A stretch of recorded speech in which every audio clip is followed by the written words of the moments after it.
Okay. So like I said, today's notes are a little bit longer, but I think they're interesting. So we are going to talk about the skeletal system and the muscular system today, starting with the skeletal systems first, but kind of talking about them both in general. So most animals move by using the muscles and the muscles attached to the skeletal system, but some of them don't have a skeletal system at all. So if they don't have a skeletal system, how do they move? They slither. Well, I mean, slithering, they still have muscles. But what are the muscles attached to if they don't have a skeleton? Some of them could use cartilage, that's true, like a shark has cartilage, so that's an alternative. But what if they don't have cartilage either? They float around. The body. They could float around, that's true. So there are some that float around, like a jellyfish, and the jellyfish use something else, which we'll learn the term of in a moment, because there's a specific term for that. So if they don't have a skeleton, the muscles could attach to an alternative source, or they could float around using the water and water pressure, which is termed a hydrostatic skeleton. So a hydrostatic skeleton is using the water pressure around them to support their body, and jellyfish are an excellent example of this. So if you pull a jellyfish out of water, it's basically a blob because there is no longer any water pressure to support their body. But you put a jellyfish in water and it's beautiful, it's majestic, you could watch them for hours, just kind of float around. There are other things like sea anemones. Sea anemones also in the water, they look really pretty, but then you pull them out and they kind of shrink into a blob because they need that water pressure to sustain them. So that's a hydrostatic skeleton. Then we have an exoskeleton on organisms like my spiders, for instance.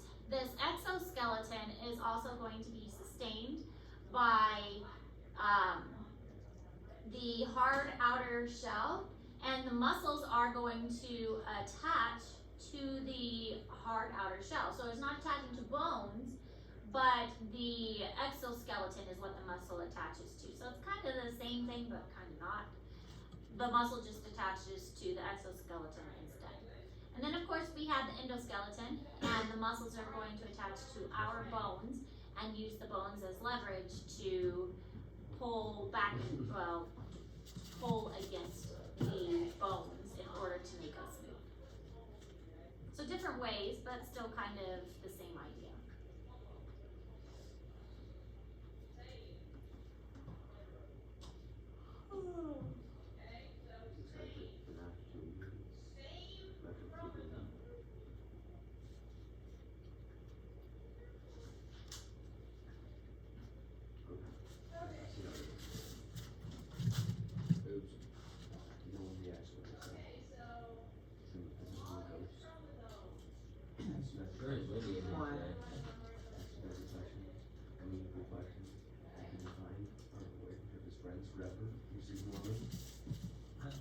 I didn't know if you were talking to somebody in particular.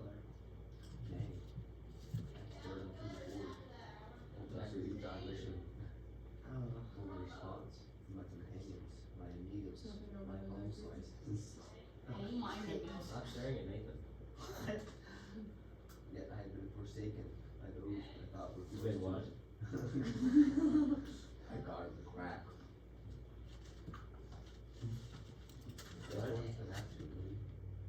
So I haven't seen the first one. What? I don't know. Well, it's just that there's so many other things I want to do, and I haven't really sat down and watched new movies in a while. I could have watched it when I was sick, but I didn't feel like getting up and getting it.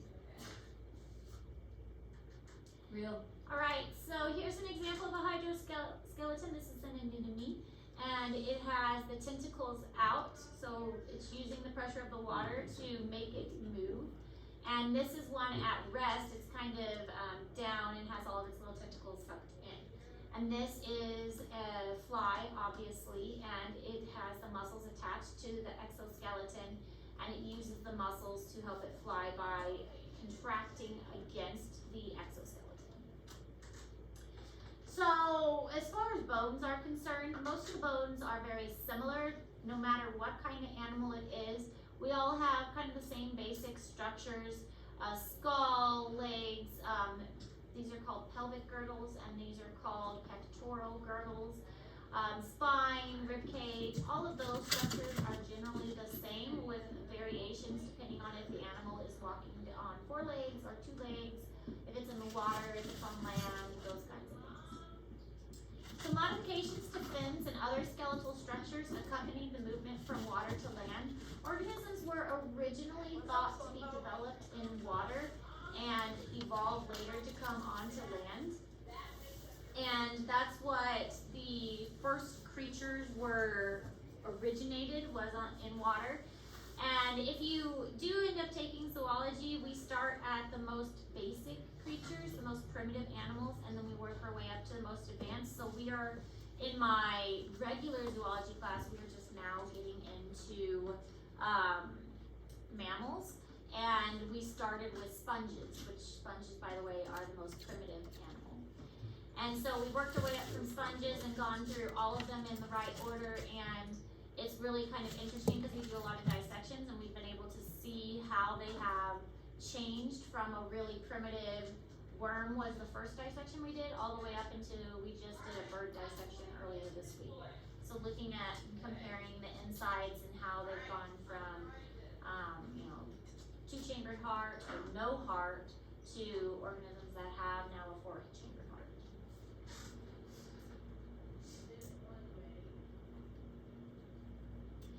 So when creatures started off walking on 4 legs, their skeleton had changed quite a bit, because once they moved to an upright posture onto 2 legs, the skeleton had to accommodate that shift, and shifting the organs and shifting the weights and everything. But it was a good shift because then it made it so that the hands were able to be used for manipulating objects. And before, the hands had to be used for actually like walking and moving around. But once they shifted to upright and walking on 2 legs, now the hands are free to use for other things. And that increased our use and ability to use the hands for tools and working and artwork and factories and that stuff. Whereas before, hands just were used for walking.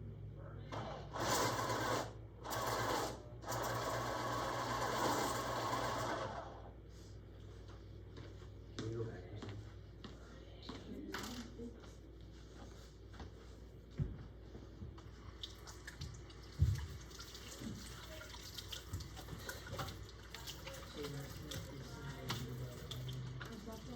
Oh,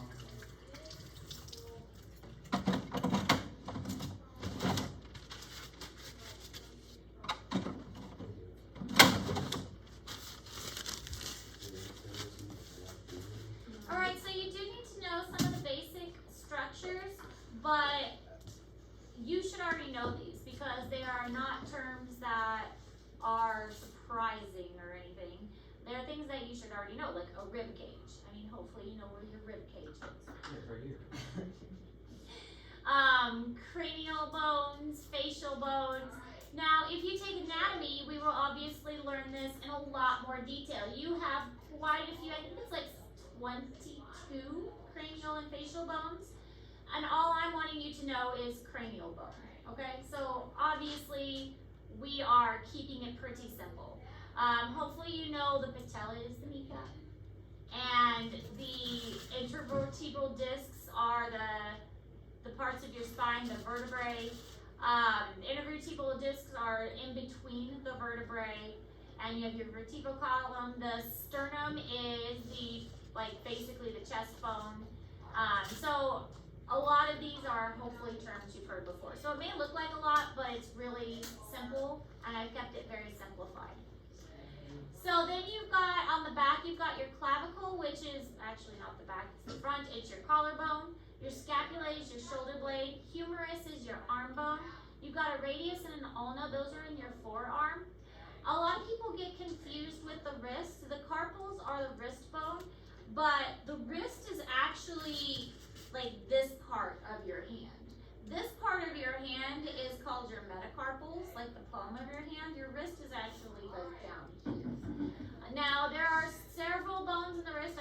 the exact number, but I'm not expecting you to know the names of all of them until you get to anatomy, and then I'll teach you the names of them.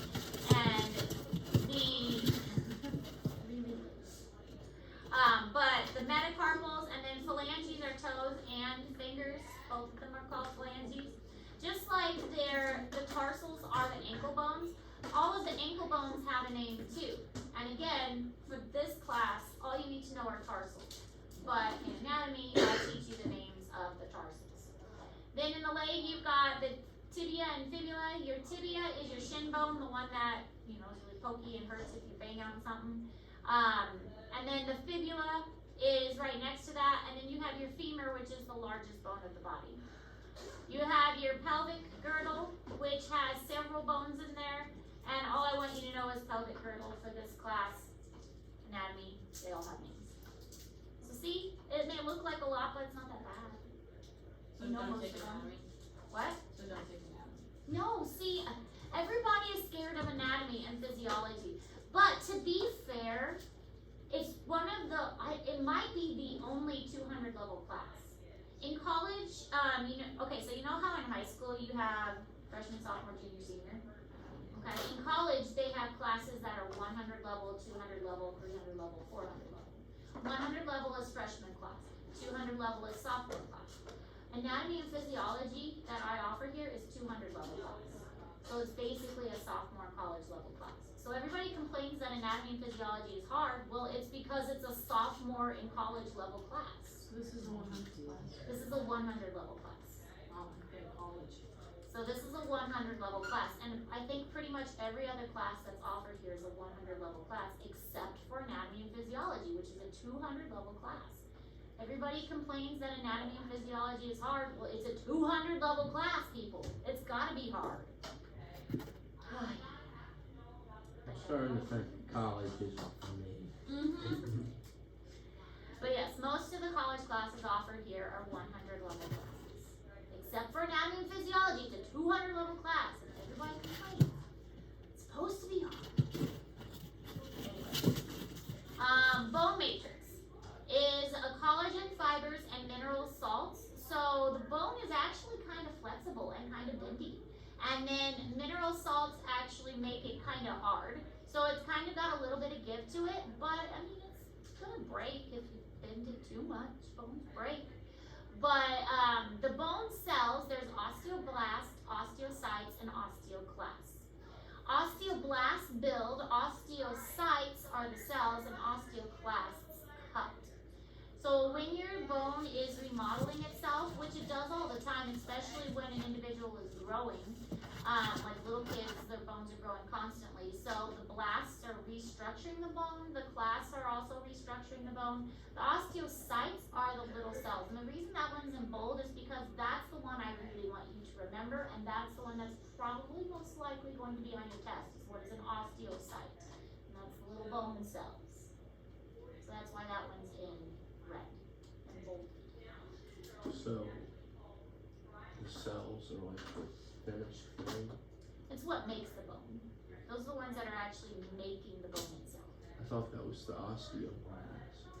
They kind of restructure it. So they help to like build it and so the bone has to grow longer, right? Especially like in little kids, the bone is constantly getting larger and longer because that's how little kids grow. And their legs aren't always going to be this tiny. Their legs are going to expand. So that's what the osteoblasts and osteoclasts do, is they're restructuring, they're going to modify the bone, make it bigger, make it, but the osteocytes, they're like the main part of the bone. Does that make sense?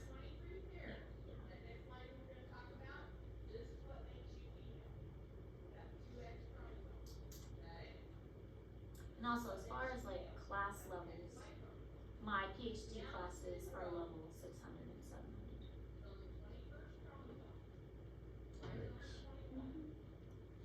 So, the osteoclasts cut. So I like dissolve it. It's not really cutting, it's dissolving. But if you think of classed cut, that'll help you remember how you see it. B, Bill, C, Yeah. cut. That's why I put that up there. Right. Yeah, to help you. But it's more of dissolving. They kind of dissolve it.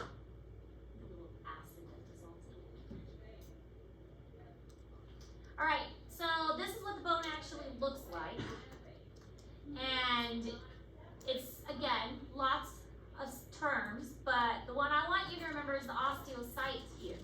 So the actual bone structure is made of these little osteocytes, and you can see the little osteocytes hanging out all over the place. They look like little spiders, I think, with little legs. And the osteocytes are found all throughout here. And they have little connections, like the little leg extensions, so that the osteocytes can talk to each other, because they're kind of isolated in their own little space. The space is called lacunas. They have their own little spaces, and they have the little legs that extend out. The legs are called canaliculi. But they have these little extensions, and they talk to each other with their little extensions. But each little cell is called an osteocyte. And so all of these, like these rings, which are called lamellae, are built by the osteocytes, and it makes up this part of the bone. Now, this part is the part that's restructured by the osteoclast and the osteoblast, because this is the part that does most of the growing. So the osteoclast will modify this and cut this away and dissolve this, and the osteoblast will rebuild this, whereas this mostly stays the same. Because this is the part that's going to grow and grow and grow, and this part mostly stays the same. Does that make sense now? When you look at the picture? Because this is growing and growing and growing, this kind of just stays the same. And this is where all the osteocytes are, on the sides here. The osteoblast and clast make this longer and longer and longer. And same on the other side. The other sides get longer and longer and longer too. So like adding on to the train. Yeah. And the middle stays the same. And this part gets bigger and bigger and bigger. So yeah, this part's getting bigger and bigger and going that way. This is called the growth plate. So that's where it's actually happening. This is all physiology stuff I'm giving you in like a 2-minute version. That's not good. You don't want to break the growth plate. That's the growth plate right there. It was just floating like, yeah. And that's where the growth plate's made of cartilage until you stop growing, and then the growth plate turns into bone. As long as the growth plate has cartilage, then you're still growing. So in little kids, this is made out of cartilage. And so this is where the osteoblasts and clasts are working. So they are extending this down, reshaping, lots of reshaping going on, obviously more complicated than I'm saying. And this grows and grows, and this is growing, and this kind of stays the same. And same over here, there's a growth plate over here. Extending this up, this goes up. Yeah, that's the very fast physiology. The interior of the adult femur contains yellow marrow, which is mostly fat. The bone consists of both spongy and compact bone tissues. Spongy bone imparts strength without much weight. Compact bone tissue resists mechanical shock. It develops as Haversian systems, many thin, cylindrical layers around interconnecting canals for bone vessels and nerves. The blood vessels at the center of the Haversian systems service the living bone cells, or osteocytes. Each living osteocyte is surrounded by hardened tissue that it secreted.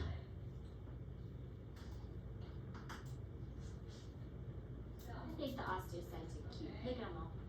Little spiders. All of these little spiders. Alright, so these are the functions of the bone.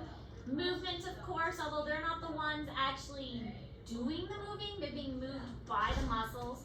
Support, of course, for the body. Protection, so think of the rib cage and how the rib cage protects the lungs and the heart, just like the cranial bones are going to protect the brain. So some organs just need a little more protection than others.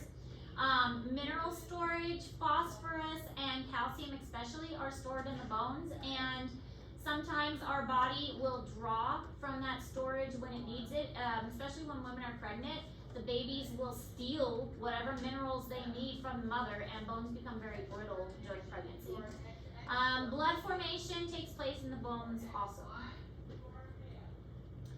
So bones develop from a cartilage model. When babies are really little, they have cartilage first, and then eventually it's going to turn into bone. Usually the vessel is going to go into the bone cartilage model. The vessel goes into the cartilage first, and once the vessel goes in there, it brings nutrients. and those nutrients start to turn the cartilage into bone and starts to ossify it, ossification. So once it starts to ossify, then you get your osteocytes going to work in there. Then you have your, these are called epiphysis, which is the outside. This is called a diaphysis, which is this. The epiphysis, which is the ends, are going to start to become ossified as well, but they have to have vessels flowing to that to bring them nutrients. So when they get a vessel, they're going to start to ossify, and that's where that growth plate is going to be in between them. So usually no bone formation until you get a vessel that goes in there and brings the nutrients. Then you can start having everything ossified. Pretty neat. And this showing the same thing. You get your cartilage, then you get a vessel in there. Once the vessel comes, you get your nutrients. Here's your growth plate, and the growth plate will start extending, and you have your osteoblasts, your osteoclasts that are reshaping everything, making it so that it can actually grow. This is an example of osteoporosis, which usually happens in older people, but not always. It can happen in younger people too. This is a normal, healthy bone. This is what a bone looks like if it has osteoporosis. Basically, the minerals have been removed and it looks very brittle and breakable. So, osteoporosis, brittle, breakable, and a much stronger bone. This is why, like, if an elderly person falls down, their bones are more likely to break. And usually the hip bones are the ones that break the most because the hip bones are very thin. And so if a bone is thin to begin with and then it loses that calcium and those minerals, then it's going to break more easily.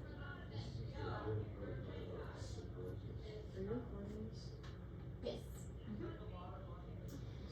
All right, so joints are regions where bones meet, and ligaments are stretchy fibrous materials that go from one bone to another. So a bone-to-bone connection is called a ligament. Now there are three main types of joints: a fibrous joint, a cartilaginous joint, and a synovial joint. Synovial joint moves the most. Fibrous joint doesn't move hardly at all. Where do you think a fibrous joint can be found? A joint that doesn't move hardly at all. Your skull. So yes, you have movable bones in your head when you're born, but they fuse when you get older, and so yes, a fibrous joint would be in your skull. Where do you think a cartilaginous joint would be? Not exactly. I mean, your ear's made of cartilage, but it's not necessarily a joint. Your vertebrae, in between your vertebrae. So your back has cartilage in between them, which allows for some movement, but not a lot of movement. So you can move your back around, but unless you're like a contortionist, then it doesn't move a whole lot. And then synovial joints are most of the joints that you have because they have pretty good range of movement. And this is a picture of a synovial joint, and it's got fluid in between that cushions and protects it. So synovial joints have a pretty good range of movement, for the most part. There are different kinds of synovial joints, which we're obviously not going to get into. Hinges, pivot joints, ball and socket joints, rotation, no, not rotational. Maybe rotational? Yeah. Yeah. What was the example for cartilage and nose? The intervertebral discs of the spine. Discs of the spine.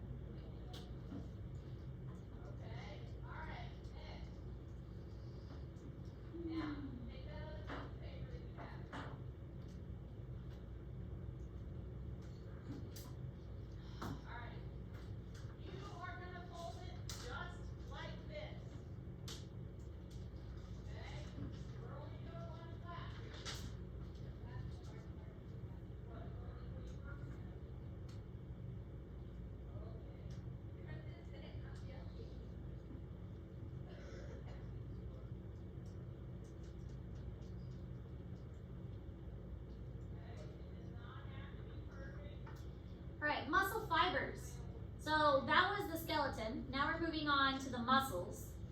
Muscle fibers are long cylindrical cells with multiple nuclei. Specifically in this case, we're looking at skeletal muscles. We're not talking about cardiac or smooth, we're looking at skeletal muscles. They do have multiple nuclei because they need to be able to communicate and contract together as like one unit. You don't want your muscles contracting not together.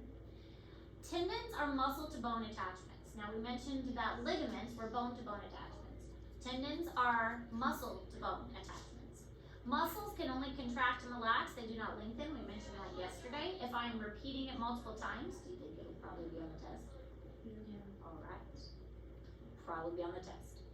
Another thing that'll probably be on the test is the difference between tendons and ligaments. Tendons are muscle to bone, ligaments are bone to bone.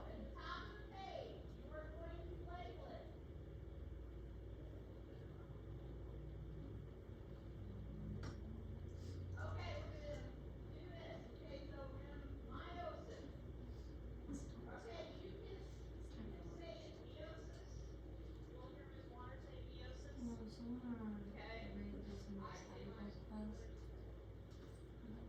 Leah Wilkin, she was talking about meiosis and lupus.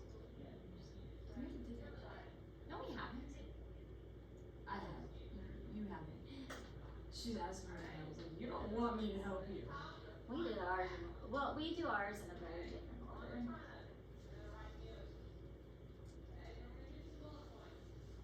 She couldn't remember the order of it, so I'm like, What's PMAT? She said, it's what now? PMAT. I teach very differently. I like the way you teach. Easier to remember things. That's I try to make it easy to remember. I had to go jump in for Miss Hackathon last week because of some of you were here. Yeah. Yeah, and I put PMAT on the board, and the students were looking at me like I was crazy. I'm like, I PMAT C, and they're like, what? I'm like, I PMAT C. Interphase, prophase, metaphase, anaphase, telophase, and cytokinesis. And they're like, what? I PMAT C. That's how I teach it. Yeah. She ended up writing that down on the book. I PMAT C. It's easy to remember that. I PMAT C. Anyways, so we already talked about the bicep and tricep and the movement of the bicep and the tricep. And so the bicep contracts when the arm flexes, and when the arm extends, that's actually the tricep that is contracting. And they just do opposite motions of each other. So most of the time for any muscle movement, there are muscles that are working together. Sometimes it's a group of muscles that work together. There's actually more than just a bicep in the arm. There's a brachioradialis and a radialis and all kinds of muscles. It's just the bicep and the tricep are the most frequently mentioned ones here. So you do need to know muscles as well. Again, it looks like a lot, but a lot of you are also in sports, or at least have been in gym, or at least have been in a health class, so you know these muscles, so don't panic. Okay, so we've got, whoa, don't do that. There we go. We've got the tricep, and then the pectoralis major. Serratus anterior are here on the side, and they're called serratus because they look like the serrated edges of a knife. We have external obliques, and then the rectus abdominis, and then the adductor longus. So these are the adductors, adduct the legs. Adduct means bring toward the body. You're adding them to the body, like add. So you're adding it to the body. Sartorius is this fun one that comes here. It's rotating the leg. Quadriceps, our quads are here. There's a whole quadricep group. Tibialis anterior is on the side here. Then on the back, we've got our biceps, and we've got our deltoid, which is your shoulder muscle. Your trapezius, it makes a big T, looks like a kite on the back. Latissimus dorsi is this one on the side here. Everybody's familiar with the gluteus maximus.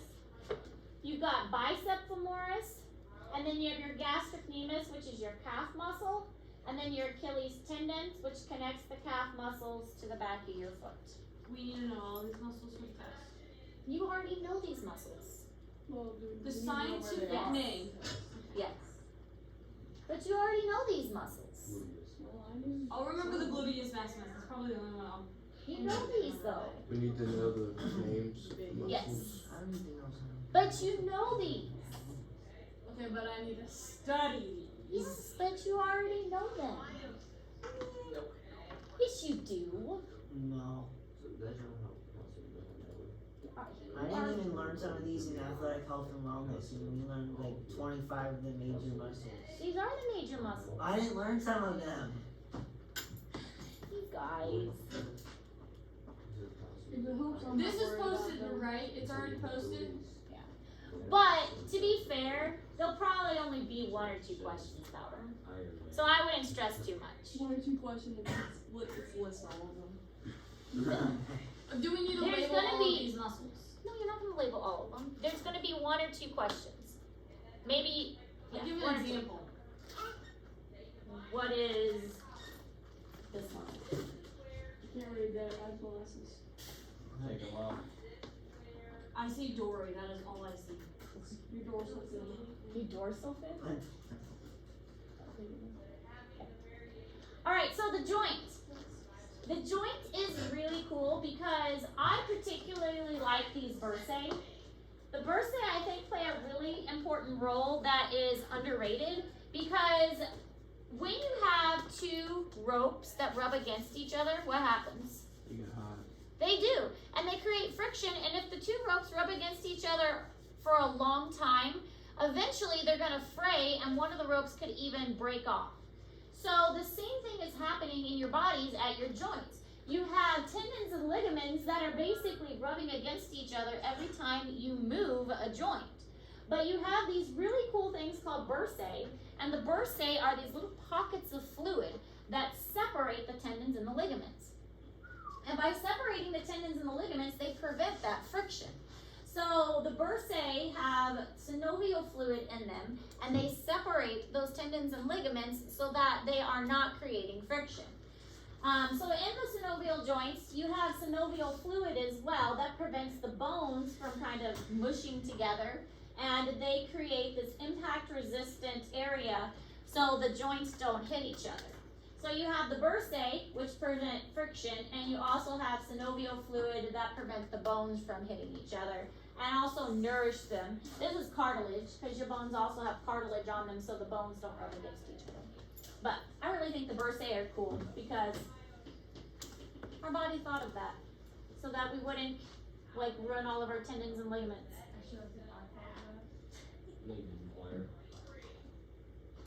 Alright, so a skeletal muscle fiber is made up of many myofibrils.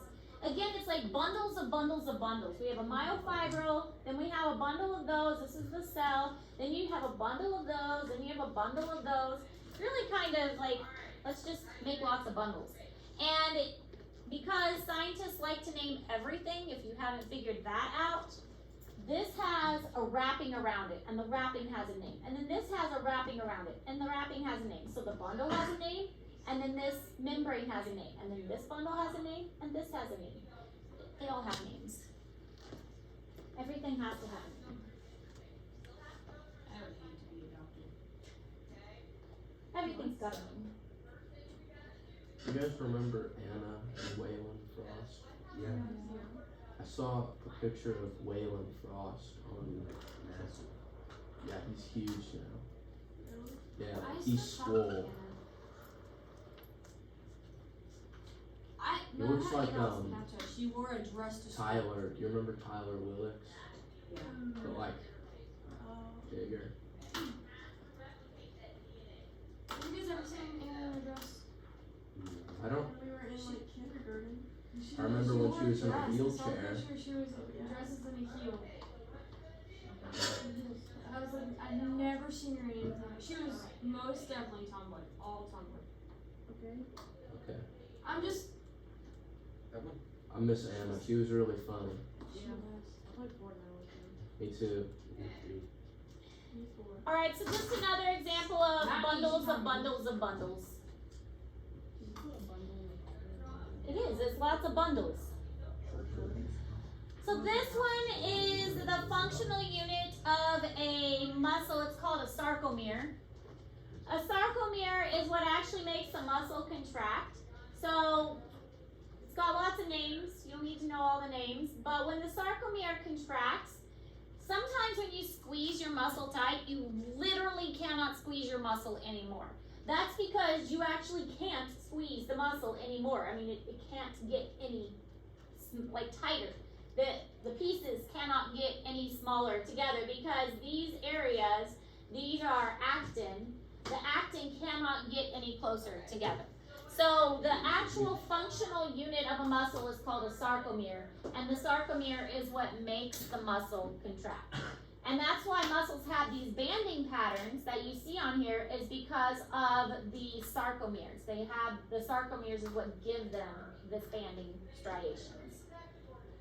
Smooth muscles have something else, that's why they don't have the banding. So when you get stronger, do you get more of those, or does the distance just increase that it can contract? These can get spread out more, and these can get a little bit longer too. So these get a little bit longer, so you can contract a little more. But also you get more muscle mass in general. So both? Yeah. Alright. There's a lot of different adaptations that can happen. You can also get more mitochondria. You can also get different types of muscles, like there's white muscle versus red muscle. So there's a lot that can go on. Yeah. Why is it called a Z-band? They just made up, I'm sure there is a reason, but honestly I don't know. There's also things called M lines. This is an M line, and this is an H zone. There's all kinds of names, because they named everything. This is a dark line, and this is a light line here. They've got all kinds. Actually, I think this is the light, and this is the dark. So that it's got all kinds of names that go with it. I don't know why that one particularly is a Z-band. Maybe science. But yeah, this is the light, and this is the dark, and then this is a thick filament, and this is a thin filament, and it's got all kinds of names that go with it that are not listed up there. And what's the name of the actual contracting part? Sarcomere. Sarcomere. And this is another thing you could call it a sliding filament model. It's another thing. It's got all kinds of things. Physiology, we'll learn how it works. Alright, this is, I kind of skipped through this, but this is a neuromuscular junction. Neuromuscular junction is the muscle and the nerve attachment, and it forms a motor unit.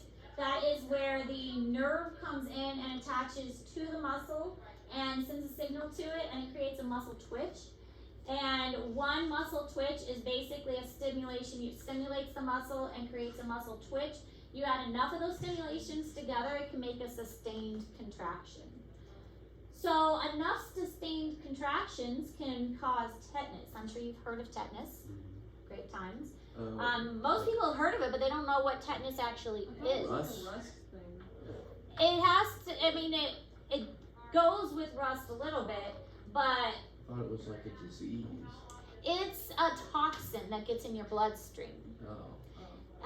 So it's more of a toxin that gets in your bloodstream, and it can get in your bloodstream by stepping on rusty nails. Honestly, I'm not sure, but I don't think it has to actually do with rust. I thought it was something to do. Superstition.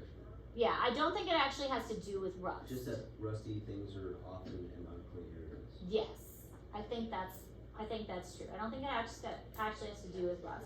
But tetanus, most people don't actually know what it actually causes to happen. It causes your entire muscle system to lock up and not be able to relax. It causes all of your muscles to contract and not, like, you physically cannot relax your muscles. They just are maintained contraction. That would hurt, I would imagine. Imagine how much energy, because you know when your muscles are contracting, it takes energy, right? So imagine not being able to release that energy. And your muscles are just constantly contracted. It would be exhausting. Just eat more. Just eat How more. do you get But food in you your mouth? can't, your muscles in your jaw are contracted.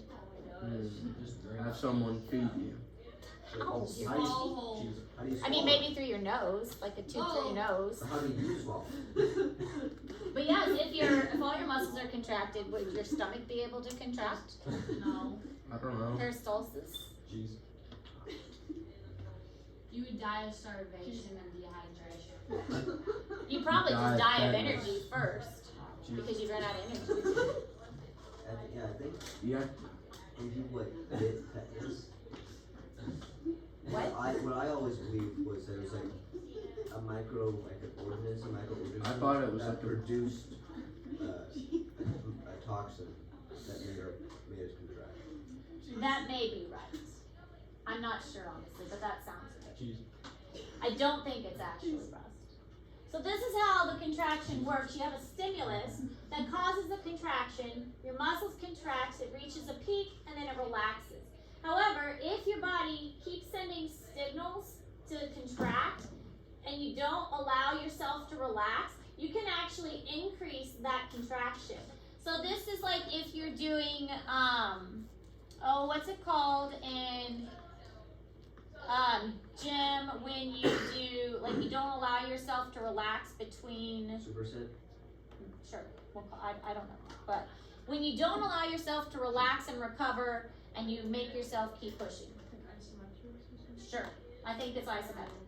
Isometric. Like a hold. Yeah.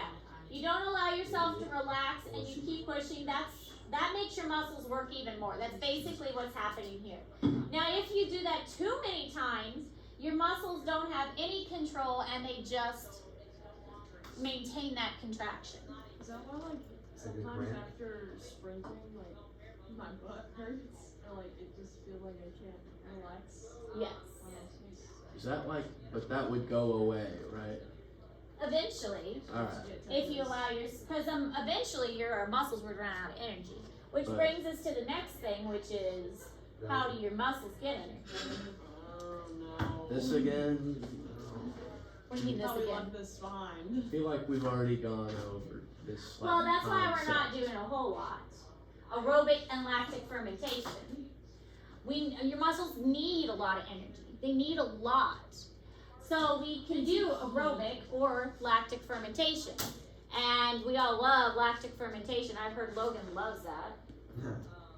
And so there are those two ways. But if your muscles contract too much, then you do run into that oxygen debt, which we did talk about, which is why we're not getting into it too much now. We're just mentioning it briefly because we did talk about it before. And good job for remembering it. Means you're going to do great on the EOC, which is when? Next week. Next Friday. Next Friday. What are you? I thought you were trying to take a bite out of this paper. No.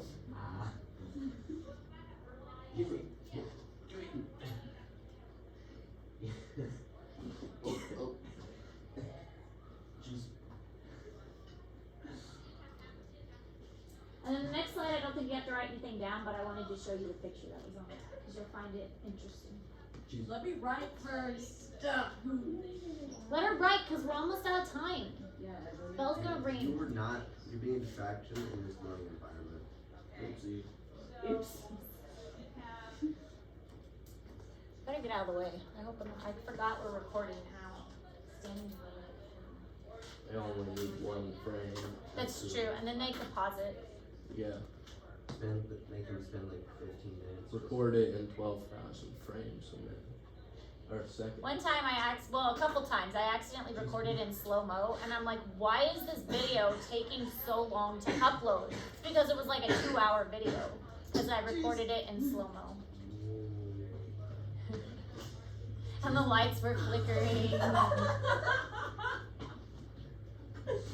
lights were flickering. Yeah. Did the lights flicker in the whole building when that happened? Alright, muscle fatigue decreases a muscle's capacity to generate force. When your muscles get tired, you just can't anymore. Your muscles are tired, they're weak. And as you age, muscles get even weaker. Don't grow old. It's not fun. You're so anxious to get out of high school and get on to real life. It's not fun out here in the real world. Well, it's gotta be more fun than this. It's not. It's not. It's not. I mean, no. Enjoy it now. Real world is not fun. Freaking crushed it. College is fun. I will admit college was fun. But after college, not so much Not fun fun. anymore now that it's Not fun 600 anymore. or so, 100 classes.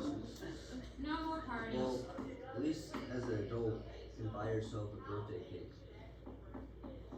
If you As a have child, money, I have people to celebrate my birthday If with. you don't have money for a birthday cake, there's Bro, you're bigger into issues fun. than money for a birthday cake. I don't buy myself stuff. I buy my children stuff. Buy your Did I children- tell you my in-laws got me a birthday, like $100 Visa gift card? Do you know what I spent that on? Stuff for your kids. Did I spend any of it on me? No. I think I bought myself a 50-cent drink. Oh yeah. Every time you know, a little tip. Whenever you go into a gas I bet I station, can do that. they don't, the cashiers just don't care Oh, wait, if there's you a bring red a cup from a different gas Yeah. station. Yeah, they'll just give you like 80-cent refills or whatever it is, no matter what cup it is. Writing. Like within reason. Yeah, I should remember that. It's one word. This is tetanus. That person looks like he's trying to do like some kind of dance. He's Trying not. to do. He's This not is that. what Big tetanus is when push-ups. every single muscle in the body contracts. Trace. So obviously it's gonna be uncomfortable. Alright, we barely made it. Like that was to the bell. We barely made it. That was the last slide. But tetanus isn't fun. Don't get tetanus. I thought it was tetanus, If you're sitting not first up tetanus. or Friday, please go ahead and grab your Tetanus. pencil and Tetanus. library. Yeah, I thought it Junior, was there is tetanus. a